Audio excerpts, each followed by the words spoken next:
அல்லாஹ்வின் தூதர் ஸல்லல்லாஹு அலைஹி வஸல்லம் சொல்றாங்க, இந்த 3 கெட்ட பழக்கத்தில் இருந்து அல்லாஹ்விடத்தில் பாதுகாப்பு தேடுங்க. அந்த கெட்ட பழக்கத்தை அல்லாஹ்வின் தூதர் சொல்றாங்க, கால ரசூலுல்லாஹி ஸல்லல்லாஹு அலைஹி வஸல்லம், அல்லாஹும்மா இன்னி அஊது பிக மின் முன்கராத்தில் அஹ்லாக் வல் ஆமால் வல் அஹ்வா. இறைவா, எங்களை கெட்ட பழக்கத்தில் இருந்து, கெட்ட செயலில் இருந்து, மனோ இச்சைகளில் இருந்து எங்களை பாதுகாப்பாயாக, எங்களை பாதுகாப்பாயாக, எங்களை பாதுகாப்பாயாக என்று அல்லாஹ்விடத்தில் அதிகமாக கேளுங்கள். அவர்களே, இந்த ஜம்சம் நீர் இருக்குல்ல, மிக மிக ஒரு தூய்மையான, உலகத்திலே மிகப்பெரிய ஒரு அதிசயமான நீர். ஆச்சரியம் ஆச்சரியம். உலக மக்கள் ஆச்சரியப்படுகிறார்கள், விஞ்ஞானிகள் ஆச்சரியப்படுகிறார்கள். 4000 ஆண்டுகள் ஆகிவிட்டது. இன்றும் கூட அந்த சிறிய கிணற்றிலே தண்ணீர் வற்றாமல் உலகத்தில் இருக்கக்கூடிய 300 கோடி முஸ்லிம்களும் அதிகபட்சமாக அந்த நீரை குடித்திருப்பார்கள். துஆவுக்கு சில முறைகள் இருக்கிறது. என்ன முறை? முதலிலே அல்லாஹ்வை புகழ வேண்டும். அல்ஹம்துலில்லாஹ் அல்ஹம்துலில்லாஹ், இறைவா எல்லாம் புகழ் உனக்கே. சுப்ஹானல்லாஹ், இறைவா நீ பரிசுத்தமானவன் பரிசுத்தமானவன். எதை விட்டு பரிசுத்தமானவன்? குஃப்ரை விட்டு பரிசுத்தமானவன், ஷிர்கை விட்டு பரிசுத்தமானவன் என்று இந்த விஷயத்தை சொல்ல வேண்டும். அல்லாஹு அக்பர், இறைவா நீ தான் பெரியவன், நீ தான் பெரியவன் என்று முதலிலே துஆ கேட்கும் போது அல்லாஹ்வை புகழ வேண்டும். நாம் தொழுகிறோம் என்றால் நமக்குத்தான் பிரயோஜனம். நாம் தொழுகிறோம் என்றால் நமக்குத்தான் நன்மை. நாம் நோன்பு நோக்கிறோம் என்றால் நமக்குத்தான் நன்மை. நாம் ஹஜ் செய்கிறோம் என்று சொன்னால் நமக்குத்தான் நன்மை. உதாரணமாக பாருங்க, ஒரு தந்தை மகனை பார்த்து சொல்கிறார், அருமை மகனே, காலையில காலேஜுக்கு போற இல்ல, டெய்லி 100 ரூபாய் வாங்கிட்டு போப்பா. 100 ரூபாய் வாங்காமல் போனால் நஷ்டம் தந்தைக்கா மகனுக்கா? மகனுக்கு தான் நஷ்டம், தந்தைக்கு எந்த நஷ்டமும் கிடையாது. அதே போன்று தான் அன்பானவர்களே, நாம் தொழுகிறோம், நோன்பு நோக்கிறோம், சகாத்தை கொடுக்கிறோம், நல்ல காரியங்கள் செய்கிறோம் என்று சொன்னால் நமக்கு தான் நன்மை. அல்லாஹ்வுக்கு எந்த, அல்லாஹ் நம்ம ஜஸ்ட் சோதிக்கணும், அவ்வளவுதான். அல்லாஹ்வின் தூதர் சொல்றாங்க, யார் சூர பக்ராவை ஓதாவிட்டால் அசரத் அசரத் அசரத், கை சேதம் உனக்கு தான் என்றார்கள். எந்த அளவுக்கு சிறப்பு அன்பானவர்களே! அல்லாஹ்வின் தூதர் ஸல்லல்லாஹு அலைஹி வஸல்லம் அவர்கள் மிஹ்ராஜுக்கு போனாங்க இல்லையா, அல்லாஹ்வை நெருக்கமாக நபி ஸல்லல்லாஹு அலைஹி வஸல்லம் சந்தித்தார்கள். அப்போது அல்லாஹ் சில கிஃப்ட் கொடுத்தான். அதுல ஒரு கிஃப்ட் எது தெரியுமா? சூர பக்ராவுடைய 2 வசனங்கள்.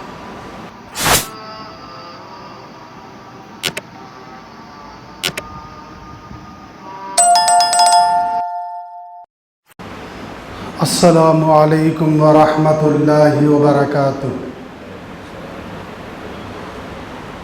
الحمد لله حمدا حمدا وشكر الله شكرا والصلاة والسلام على رسوله الكريم. أما بعد، فقد قال الله تبارك وتعالى في القرآن المجيد والفرقان الحميد: فأعوذ بالله من الشيطان الرجيم، بسم الله الرحمن الرحيم. والعصر إن الإنسان لفي خسر إلا الذين آمنوا وعملوا الصالحات وتواصوا بالحق وتواصوا بالصبر. صدق الله العظيم. قال رسول الله صلى الله عليه وسلم: اللهم صل على محمد وعلى آل محمد كما صليت على إبراهيم وعلى آل إبراهيم إنك حميد مجيد. صدق رسول الله صلى الله عليه وسلم.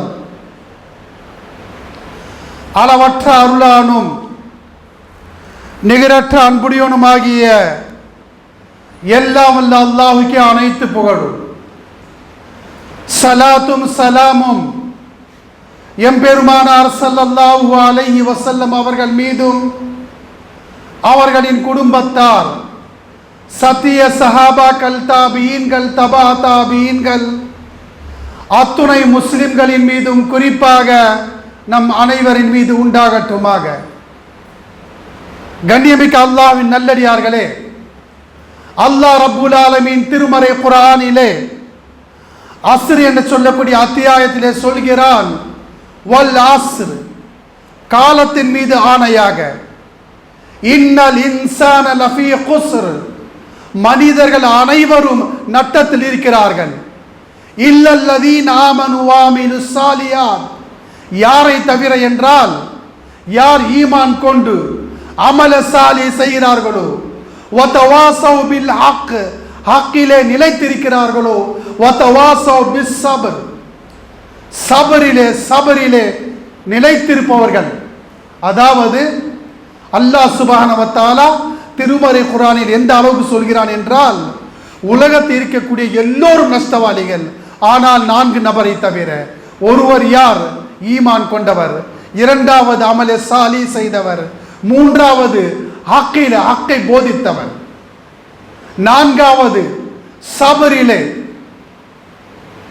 சகிப்புத்தன்மையிலே இஸ்திகாமத்தாக இருந்தவர். அன்பானவர்களே, இந்த தன்மை, இந்த அம்சம், இந்த சிஃபாத் யாரிடத்தில் இருக்கிறதோ இன்ஷா அல்லாஹ் அல்லாஹ்விடத்தில் மிகப்பெரிய வெற்றி அடைந்தவர்கள். எனவே இந்த சிஃபாத் பெறுவதற்காக வேண்டி ஒவ்வொரு முஸ்லிம்களும் முயற்சிக்க வேண்டும். அன்பானவர்களை மேலும் பாருங்க, எந்த அளவுக்கு என்று சொன்னால், சில நபர்களை பார்க்கிறோம், எந்த ஒரு முயற்சியும் செய்ய மாட்டார்கள், உழைக்க மாட்டார்கள், ஆனால் தவக்குள் மட்டும் வைத்துக் கொண்டிருப்பார்கள். இது தவறான விஷயம். ஒரு விடயம் செய்கிறோம் என்றால் உழைக்க வேண்டும், முயற்சி செய்ய வேண்டும், போராட வேண்டும், முயற்சி மேல் முயற்சி செய்ய வேண்டும். அதற்கு பிறகுதான் அல்லாஹ்வின் மீது நம்பிக்கை வைக்க வேண்டும், அல்லாஹ்வின் மீது தவக்குல் வைக்க வேண்டும். சில நபர்களை பார்ப்போம், எந்த முயற்சியும் செய்ய மாட்டார்கள், எந்த உழைப்பிலும் ஈடுபட மாட்டார்கள், எந்த போராட்டமும் செய்ய மாட்டார்கள். எந்த அளவுக்கு என்றால் எந்த திட்டமிடலும் இருக்காது, தவக்குல் மட்டும் வைத்துக் கொண்டிருப்பார்கள். ஆனால் இது தவறான விஷயம் சகோதரர்களே. எந்த அளவுக்கு என்றால் அல்லாஹ்வின் தூதர் ஸல்லல்லாஹு அலைஹி வஸல்லம் சொல்றாங்க, ஒட்டகத்தை கட்டி போட்டுவிட்டு அல்லாஹ்வின் மீது தவக்குல் வையுங்கள். ஆட்டை பண்ணையில் அடைத்து விட்டு, பட்டியில் அடைத்து விட்டு அல்லாஹ்வின் மீது தவக்குல் வையுங்கள். கடைகளை மூடிவிட்டு, கடைகளை பூட்டு போட்டுவிட்டு அல்லாஹ்வின் மீது தவக்குல் வையுங்கள். இது எதையுமே செய்யாமல் அல்லாஹ்வின் மீது மட்டும் தவக்குல் வைத்திருந்தால் சகோதரர்களே, அல்லாஹ்வின் தூதர் சொல்றாங்க, இது தவறான விஷயம். ஏன் தெரியுமா? ஹிஜ்ரத் செய்தார்கள் அல்லாஹ்வின் தூதர் ஸல்லல்லாஹு அலைஹி வஸல்லம். அல்லாஹ்வுடைய உத்தரவு, மக்காவிலிருந்து பயணம் செய்து மதீனாவுக்கு செல்லுமாறு உத்தரவு, ஹிஜ்ரத். அல்லாஹ் சொல்லிட்ட உடனே நேரா போயிட்டாங்களா? இல்லை. பயணத்திற்காக வேண்டி எந்த வாகனத்தை கொண்டு செல்ல வேண்டும், தோழரை யார் அமைத்துக் கொள்ள வேண்டும், தோழனாக யாரை அழைத்து செல்ல வேண்டும், காரை ஈராவில் எத்தனை நாள் தங்க வேண்டும், மதீனாவுக்கு எத்தனை நாட்களுக்கு பிறகு நுழைய வேண்டும், இது போன்ற அனைத்து விஷயத்தையும் திட்டமிட்டு முயற்சி செய்து அதற்கு பிறகு அல்லாஹ்விடம் துஆ கேட்ட பிறகுதான் அன்பானவர்களே ஹிஜ்ரத் செய்தார்கள். எனவே எந்த விஷயமாக இருந்தாலும் சரி, கண்டிப்பாக முயற்சிக்க வேண்டும், உழைக்க வேண்டும், திட்டமிட்ட வேண்டும். அதன் பின் முழு முயற்சி இருந்தால்தான் அல்லாஹ் வெற்றியை தருவான். இந்த விஷயத்தில் கண்டிப்பாக நாம் கவனத்தில் கொள்ள வேண்டும். அன்பானவர்களை மேலும் பாருங்க, எந்த அளவுக்கு என்று சொன்னால், சில மக்களை நாம் பார்ப்போம். கண்ணியமிக்க அல்லாஹ்வின் நல்லடியார்களே, சில மக்கள் நினைப்பார்கள், நாம் தொழுகிறோம், நோன்பு நோக்கிறோம், ஜகாத்தை கொடுக்கிறோம். யாருக்கு நன்மை தெரியுமா? நமக்கு தான் அந்த நன்மை. இங்க பாருங்க, ஒரு மனிதர் தொழுகிறார், நோன்பு நோக்கிறார், ஹஜ் செய்கிறார், அல்லாஹ்வுடைய அந்தஸ்தில் ஏதாவது உயர்வு ஏற்படுமா? அல்லாஹ்வுடைய ஆத்மத்திலே உயர்வு தரப்படுமா? எதுவும் கிடையாது. அதே போல உலகத்தில் இருக்கக்கூடிய எல்லா மக்களும் முஸ்லிமாக ஆகி தொழ ஆரம்பித்து விட்டார்கள், நோன்பு நோக்க ஆரம்பித்து விட்டார்கள், ஹஜ் செய்ய ஆரம்பித்து விட்டார்கள், நல்ல காரியங்கள் செய்ய ஆரம்பித்து விட்டார்கள். அல்லாஹ்வுடைய அந்தஸ்து ஏதாவது உயருமா? சரி, எதுவுமே செய்யல, தொழவில்லை, நோன்பு நோக்கவில்லை, ஹஜ் செய்யவில்லை, நல்ல காரியங்கள் செய்யவில்லை, அல்லாஹ்வுடைய அந்தஸ்து ஏதாவது குறைவு ஏற்படுமா? அல்லாஹ்வுடைய ஆத்மத்திலே ஏதாவது இழப்பு ஏற்படுமா? கிடவே கிடையாது சகோதரர்களே. நாம் தொழுகிறோம் என்றால் நமக்குத்தான் பிரயோஜனம், நாம் தொழுகிறோம் என்றால் நமக்குத்தான் நன்மை, நாம் நோன்பு நோக்கிறோம் என்றால் நமக்குத்தான் நன்மை, நாம் ஹஜ் செய்கிறோம் என்று சொன்னால் நமக்குத்தான் நன்மை. உதாரணமாக பாருங்க, ஒரு தந்தை மகனை பார்த்து சொல்கிறார், அருமை மகனே, காலையில காலேஜுக்கு போறல்ல, டெய்லி 100 ரூபாய் வாங்கிட்டு போப்பா. 100 ரூபாய் வாங்காமல் போனால் நஷ்டம் தந்தைக்கா மகனுக்கா? மகனுக்கு தான் நஷ்டம், தந்தைக்கு எந்த நஷ்டமும் கிடையாது. அதே போன்று தான் அன்பானவர்களே, நாம் தொழுகிறோம், நோன்பு நோக்கிறோம், சக்காத்தை கொடுக்கிறோம், நல்ல காரியங்கள் செய்கிறோம் என்று சொன்னால் நமக்கு தான் நன்மை. அல்லாஹ்வுக்கு எந்த அல்லாஹ் நம்ம ஜஸ்ட் சோதிக்கிறோம், அவ்வளவுதான். நாம் நினைச்சிட்டு இருக்கோம் நாம் தொழுதுட்டா ஏதோ அல்லாஹ்க்கு நன்மை போய் சேர்ற மாதிரி. அப்படி அல்ல, நன்மை நமக்குத்தான் வருகிறது. எனவே அன்பானவர்களே, அல்லாஹ் ஜஸ்ட் சோதிக்கிறார தவிர வேறு ஒன்றும் கிடையாது. இந்த விடயத்தை கண்டிப்பாக நாம் கவனத்தில் கொள்ள வேண்டும். மேலும் பாருங்க அன்பானவர்களே, துஆ கேட்போம். துஆ கேட்கும் முறையை நாம் சரியாக அறிந்து கொள்ள வேண்டும். சில மக்களை பார்ப்போம், கையை உயர்த்துவாங்க, உடனே கேட்பாங்க, இறைவா எனக்கு அதைத்தா, இதைத்தா, வாகனத்தை தா, வீட்டை தா, நல்ல பெண்ணை தா என்று கேட்டுக்கொண்டே இருப்பார்கள். ஆனால் அன்பானவர்களே, துஆவுக்கு சில முறைகள் இருக்கிறது. என்ன முறை? முதலிலே அல்லாஹ்வை புகழ வேண்டும். அல்ஹம்துலில்லாஹ், அல்ஹம்துலில்லாஹ், இறைவா எல்லாம் புகழ் உனக்கே. சுப்ஹானல்லாஹ், இறைவா நீ பரிசுத்தமானவன், பரிசுத்தமானவன். எதை விட்டு பரிசுத்தமானவன்? குஃப்ரை விட்டு பரிசுத்தமானவன், ஷிர்க்கை விட்டு பரிசுத்தமானவன் என்று இந்த விஷயத்தை சொல்ல வேண்டும். அல்லாஹு அக்பர், இறைவா நீ தான் பெரியவன், நீ தான் பெரியவன் என்று முதலிலே துஆ கேட்கும் போது அல்லாஹ்வை புகழ வேண்டும். இரண்டாவது என்ன? நபி ஸல்லல்லாஹு அலைஹி வஸல்லம் மீது ஸலவாத் சொல்ல வேண்டும். ஸலவாத்திலே சிறந்த ஸலவாத் எது என்றால், அல்லாஹும்ம ஸல்லி அலா முஹம்மத் வ அலா ஆலி முஹம்மத் கமா ஸல்லைத அலா இப்ராஹீம் வ அலா ஆலி இப்ராஹீம் இன்னக ஹமீதும் மஜீத். இப்படிப்பட்ட ஸலவாத்தை சொல்ல வேண்டும். மூன்றாவது தான் நம்முடைய கோரிக்கை வைக்க வேண்டும். இறைவா எனக்கு அதைத்தா, எனக்கு இறைவா எனக்கு இதைத்தா, என்னுடைய வாழ்வாதாரத்தை பறக்கத்தை தா, என் குடும்பத்தில் பறக்கத்தை தா, யா அல்லாஹ் முஸ்லிம் நல்லதைத்தா என்று அதற்கு மூன்றாவதாகத்தான் அல்லாஹ்விடத்தில் கோரிக்கை வைக்க வேண்டும். இது போன்ற ஆர்டர்ல, இது போன்ற முறையில துஆ கேட்டால்தான் அந்த துஆ ஒப்புக்கொள்ளப்படும், அந்த துஆ கபூல் செய்யப்படும், அந்த துஆ அங்கீகரிக்கப்படும். இல்லை என்று சொன்னால் ரத்து செய்யப்படும். சகோதரர்களே, இந்த விஷயத்தை ஒவ்வொரு முஸ்லிம் கண்டிப்பாக கவனத்தில் கொள்ள வேண்டும். அன்பானவர்களை மேலும் பாருங்க, அல்லாஹ்வின் தூதர் ஸல்லல்லாஹு அலைஹி வஸல்லம் சொல்றாங்க, இந்த 3 கெட்ட பழக்கத்தில் இருந்து அல்லாஹ்விடத்தில் பாதுகாப்பு தேடுங்க. அந்த கெட்ட பழக்கத்தை அல்லாஹ்வின் தூதர் சொல்றாங்க, கால ரசூலுல்லாஹி ஸல்லல்லாஹு அலைஹி வஸல்லம், அல்லாஹும்ம இன்னி அஊது பிக மின் முன்கராத்தில் அக்லாக் வல் ஆமால் வல் அஹ்வா. இறைவா எங்களை கெட்ட பழக்கத்தில் இருந்து, கெட்ட செயலில் இருந்து, மனோ இச்சைகளில் இருந்து எங்களை பாதுகாப்பாயாக, எங்களை பாதுகாப்பாயாக, எங்களை பாதுகாப்பாயாக என்று அல்லாஹ்விடத்தில் அதிகமாக கேளுங்கள். ஏன் தெரியுமா? மனிதன் செய்யக்கூடிய விஷயங்களிலே இந்த பாவங்கள் தான் அதிகம். ஒன்று கெட்ட பழக்கத்தில் ஈடுபடுவான், இரண்டாவது கெட்ட அமலை செய்வான், மூன்றாவது மனோ இச்சையின் பின்தொடருவான். இது மட்டும் ஒரு மனிதனிடம் குறைந்து விட்டால் நிச்சயமாக நன்மையின் பக்கம் செல்வது அவருக்கு ஈஸியாக இருக்கும். அல்லாஹ்வுடைய நெருக்கத்தை அவன் பெற்றுக்கொள்வான். எனவே அன்பானவர்களே, இது போன்ற கெட்ட பழக்கத்தை கண்டிப்பாக நாம் விட்டுவிட வேண்டும், கண்டிப்பாக நாம் விட்டுவிட வேண்டும். அன்பானவர்களை மேலும் பாருங்க, எந்த அளவுக்கு என்று சொன்னால், அன்பானவர்களே, இந்த ஜம்சம் நீர் இருக்குல்ல, மிக மிக ஒரு தூய்மையான, உலகத்திலே மிகப்பெரிய ஒரு அதிசயமான நீர்.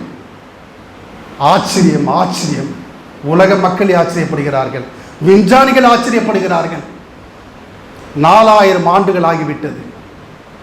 இன்றும் கூட அந்த சிறிய கிணற்றிலே தண்ணீர் வற்றாமல் உலகத்தில் இருக்கக்கூடிய 300 கோடி முஸ்லிம்களும் அதிகபட்சமாக அந்த நீரை குடித்திருப்பார்கள். அந்த நீர் எப்படி வந்தது? இப்ராஹிம் அலைஹிஸ்ஸலாத்து வஸ்ஸலாம் அவர்கள் அல்லாஹ் சோதித்தான். தன் மனைவியையும், அதாவது இஸ்மாயில் நபியையும் பச்சிலை குழந்தையையும் கட்டாந்தரையில் விட்டு, அதாவது மக்கான்னு சொல்லக்கூடிய மக்காவிலே விட்டு போறாங்க. கட்டாந்தரை, ஒரு மரம் கிடையாது, ஒரு செடி கிடையாது, தண்ணி கிடையாது, வசிக்க முடியாது. அந்த இடத்துல விட்டுட்டு போறாங்க. கொஞ்சம் பேரிச்சப்படும், கொஞ்சம் நீர் சில தினங்களிலே தீர்ந்து விட்டது. குழந்தை பசியால் துடிக்கிறான். யாரு? இஸ்மாயில் அவர்கள், பச்சிலை குழந்தை இஸ்மாயில் அவர். தாயுடைய உள்ளம் கதறுகிறது. நேரா போறாங்க, சஃபா குன்றுக்கு போறாங்க. எங்கேயாவது கிணறு இருக்கிறதா, குட்டை இருக்கிறதா, ஆறு இருக்கிறதா பார்க்குறாங்க. எதுவும் தென்படல. திரும்ப சஃபாவுக்கு போறாங்க, திரும்ப மருவாவுக்கு போறாங்க, திரும்ப சஃபாவுக்கு போறாங்க. அன்பானவர்களே, பல முறைகள் அவர்கள் இந்த சுற்று செய்த பிறகு வந்து பார்க்குறாங்க. இஸ்மாயில் நபி சின்ன குழந்தை, பச்சிலை குழந்தை, அது அழுதும் போது காலால் தட்டுகிறது. ஜிப்ரைல் அலைஹிஸ்ஸலாத்து வஸலாம் அந்த இடத்தில் ரக்கையை தட்ட தண்ணீர் பீரிட்டு வருகிறது. அந்த தண்ணீர் தான் ஜம்சம் நீர். உலக அதிசயங்களிலே மிகப்பெரிய ஒரு அதிசயம். சகோதரர்களே, சிந்தித்து பாருங்க. இன்றைக்கு கூட பாலைவனம், கட்டாந்தர, அக்கம் பக்கத்தில் எந்த ஆறுகள் கிடையாது, எந்த குளங்கள் கிடையாது, எந்த கடலும் கிடையாது. அந்த கிணத்துடைய ஆழம் தெரியுமா? வெறும் 90 அடி தான்.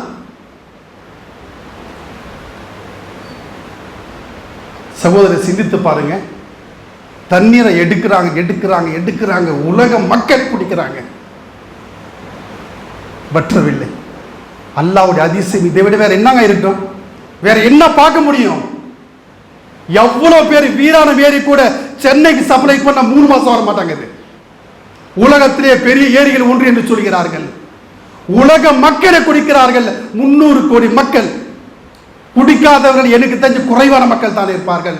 அது 80-90% மக்கள் குடிச்சிருப்பாங்க ஜம்சம் நீரை. எப்படிப்பட்ட ஒரு அற்புதம், எப்படிப்பட்ட ஒரு மோஜிசா, எப்படிப்பட்ட ஒரு கிஃப்ட் அல்லாஹ் தந்தது பாருங்க. சகோதரர்களே, அந்த நீர் எப்படிப்பட்ட ஒரு அற்புதம் தெரியுமா? பசித்தவர்கள் அது உண்டால் அவருடைய பசியை போக்கும். தாகித்தவர்கள் குடித்தால் தாகத்தை போக்கும். நோயாளிகள் அந்த நீரை குடித்தால் ஷிஃபா பெறுவார்கள். சொல்லுவது யாருங்க? அல்லாஹ்வின் தூதர் ஸல்லல்லாஹு அலைஹி வஸல்லம் அவர்கள். உண்மையிலே அன்பானவர்களே, ஒரு மனிதன், சாதாரண மனிதன் ஜம்சம் நீரை பற்றி மட்டும் ஆய்வு செய்தால் அவன் இஸ்லாத்தை தழுவிக் கொள்வான். இப்படிப்பட்ட ஒரு அற்புதம் எப்படி எல்லாம் அல்லாஹ் நமக்கு தந்திருக்கிறான். சகோதரர்களே, இந்த அற்புதத்தை காட்டி இருக்கிறான். நாம் அதற்கு மகத்துவம் செய்கிறோமா என்பதை சிந்தித்து பார்க்க வேண்டும். அன்பானவர்களை, மேலும் பாருங்க.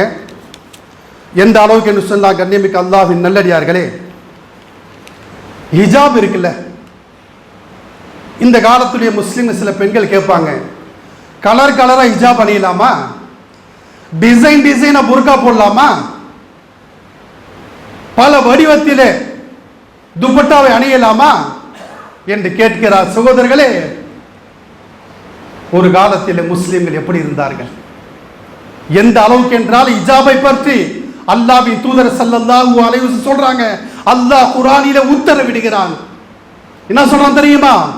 ஓ நபியே, உங்களுடைய மனைவிமார்கள், உங்களுடைய புதல்விகள், எல்லா முஸ்லிம் பெண்களுக்கும் உத்தரவிடுங்கள், ஹிஜாப் செய்வது அவசியம், ஹிஜாப் கட்டாய கடமை என்று. ஆனால் இந்த காலத்திற்கு சில முஸ்லிம் பெண்களை பார்க்கிறோம், கேட்கிறாங்க, டிசைனா அணியலாமா, கலரமா அணியலாமா, ஏன் இந்த காலத்தை அணியக்கூடாது என்று கேட்கிறார்கள். சகோதரர்களே, அவர்களுக்கு ஒரே ஒரு பதிலை தான் நாம் சொல்ல வேண்டும். ஃபாத்திமா ரலியல்லாஹு தஆலா அன்ஹா அவர்கள் தன்னுடைய தோழி அஸ்மா பின்த் உமைஸ் என்ற தோழியை சொல்றாங்க, ஜனாசா கொண்டு போவாங்கல்ல, அதுக்கு முன்னாடி எப்படி இருந்துச்சுன்னா, பலகையில வச்சு தான் கொண்டு போவாங்க. பலகை இருக்குல்ல, சாதா பலகை, சாதா பலகையில வச்சு தான் ஜனாசாவை கொண்டு போவாங்க கபரஸ்தானுக்கு. இந்த காட்சியை பார்த்தவுடனே அவங்க சொல்றாங்க, நான் இறந்து விட்டால், தன்னுடைய சகோதரியிடம் சொல்றாங்க, நான் இறந்து விட்டால் என்னுடைய ஜனாசாவை இரவில் தான் அடக்கம் செய்ய வேண்டும். ஃபாத்திமா அம்மையார் சொல்றாங்க. இரண்டாவது என்ன இது போன்ற பலகையில வைத்து கொண்டு போகக்கூடாது. சொந்தோக்கு இருக்கல, இப்ப இருக்கல ஜனாதா சொந்தோக், இந்த பெட்டி இருக்கிறது 4 பக்கம் மூடி இருக்க வேண்டும். பாருங்க, மையத்தாயிடுறாங்க. மையத்தாயிட்ட பிறகு என்னை இரவில் தான் அடக்கம் செய்ய வேண்டும். அந்த சொந்தோக் அந்த பெட்டியில வைத்து தான் என்னை கொண்டு போகணும். பாருங்க சகோதரர்களே, மையத்தான பிறகும் கூட இஜாபை எந்த அளவுக்கு முக்கியத்துவம் தந்திருக்கிறார் சிந்தித்து பார்க்க வேண்டும். நம்முடைய பெண்கள் என்ன உயிரோடு இருக்கும்போது கேட்கின்றார்கள், டிசைனாக ஏன் பர்தா வரையக்கூடாது என்று. அது மட்டுமல்ல அன்பானவர்களே, இந்த பர்தா இஜாபுடைய விஷயத்தை கேள்விப்பட்டால் இன்னும் ஆச்சரியப்படுவோம். ஆயிஷா ரலியல்லாஹு தஆலா அன்ஹா அவர்கள் நபி ஸல்லல்லாஹு அலைஹி வஸல்லம் இறந்து விட்டார்கள், வஃபாத் ஆகி விட்டார்கள். எங்க அடக்கம் செய்யப்படுறாங்கன்னா, ஆயிஷா அம்மையார் இருக்காங்கல்ல, அந்த அறையில் தான் அடக்கம் செய்யப்படுகிறார்கள். அடக்கம் செய்யப்பட்டு அந்த அறையில் தான் வாழ்றாங்க, அங்கதான் குடும்பம் நடத்துறாங்க.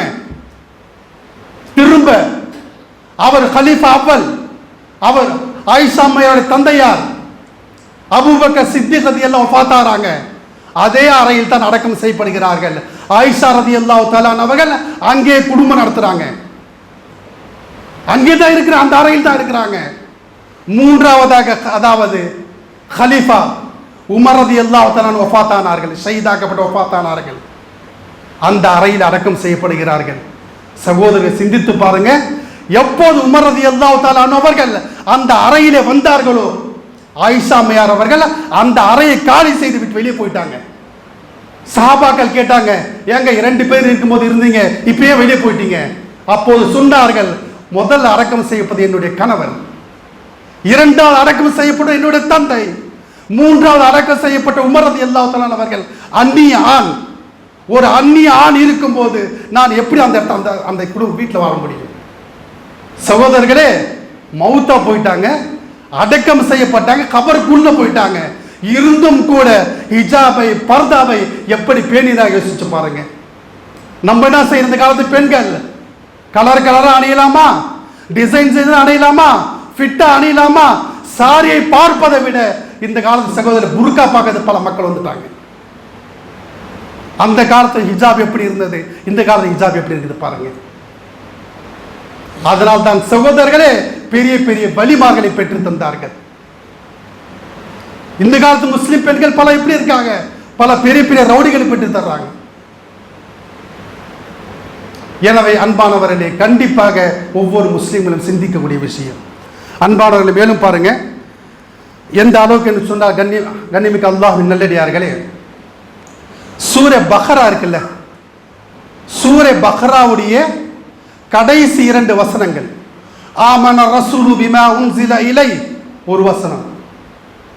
இரண்டாவது வசனம் என்ன, லா யுகல்லிஃபுல்லாஹு நஃப்ஸன் இல்லா உஸ்ஸாஹா லஹா மா கஸபத் வ அலைஹா மக்தஸபத். இந்த 2 வசனங்களை கண்டிப்பாக ஒவ்வொரு முஸ்லிம்களும் மரணம் செய்து வைத்துக் கொள்ளுங்கள். மிகப்பெரிய ஒரு பொக்கிஷமான விஷயம்.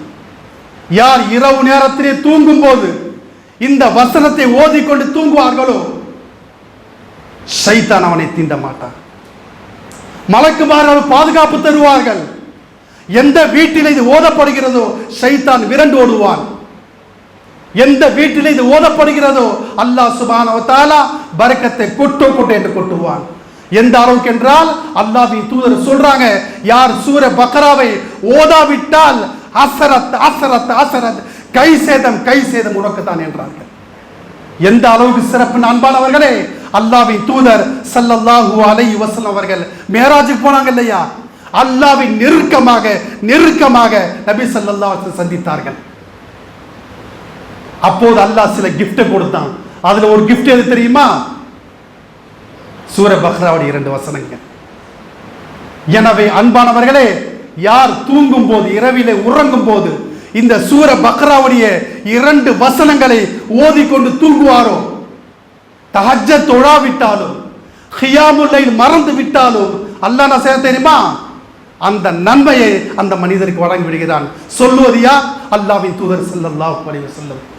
எனவே அன்பானவர்களே, சூரே பக்ரா என்பது சாதாரண விஷயம் அல்ல.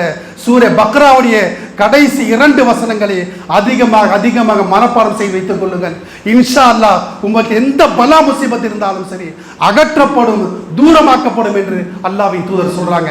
எனவே அன்பானவர்களே, இந்த விஷயத்தை ஒவ்வொரு முஸ்லிமும் கவனத்தில் கொள்ள வேண்டும். சொல்லக்கூடிய விஷயம் எது என்று சொன்னால், அல்லாஹ் சுப்ஹானஹு வ தஆலா குர்ஆனில் சொல்கிறான், வல் அஸ்ர், காலத்தின் மீது ஆணையாக, காலத்தின் மீது சத்தியமாக, இன்னல் இன்சான லஃபீ குஸ்ர், உலகத்தில் இருக்கக்கூடிய எல்லா மக்களும் நஷ்டத்தில் இருக்கிறார்கள், கசாராவில் இருக்கிறார்கள். யாரை தவிர தெரியுமா? இல்லல்லதீன ஆமனு, யார் ஈமான் கொண்டு வாமிலு சாலியாத், அமல சாலியா செய்தார்களோ, நல்ல அமல்கள் செய்கிறார்களோ, வதவாஸோ பில் ஹக்கி, ஹக்கை போதிக்கின்றார்களோ, ஹக்கை மக்கள் எத்தி வைக்கிறார்களோ அவர்களை தவிர, வதவாஸோ பிஸ்ஸப்ர், சபரிலே சகிப்புத்தன்மையிலே யார் உறுதியாக இருக்கிறார்களோ, இந்த 4 நபர்களை தவிர அனைவரும் கசாராவில் இருக்கிறார்கள், நஷ்டத்தில் இருக்கிறார்கள் என்று அல்லாஹ்வின் தூதர் அல்லாஹ் சுப்ஹானஹு வ தஆலா திருமறையில் சொல்கிறார். எனவே அன்பானவர்களே, இந்த விஷயத்திலே நாம் உறுதியாக இருக்க வேண்டும், ஈமான் கொள்ள வேண்டும், அமல சாலிஹ் செய்ய வேண்டும், ஹக்கை போதிக்க வேண்டும், சபரிலே இஸ்திகாமத்தாக இருக்க வேண்டும். இதில் யார் இருக்கின்றார்களோ அவர்கள் தான் உண்மையான முஸ்லிம், அவர்கள் தான் அல்லாஹ்வை அங்கீகரிக்கப்பட்டவர்கள். எனவே அன்பானவர்களே, இந்த பாக்கியத்தை அல்லாஹ் சுப்ஹானஹு வ தஆலா உமக்கும் எனக்கும் அனைத்து முஸ்லிம்களுக்கும் தௌஃபீக் தந்தல்வானாக வேண்டி என் உரையை நிறைவு செய்கிறேன். வாஹிரு தஅவானா அனில் ஹம்துலில்லாஹி ரப்பில் ஆலமீன். சுன்னத்துடன் செய்து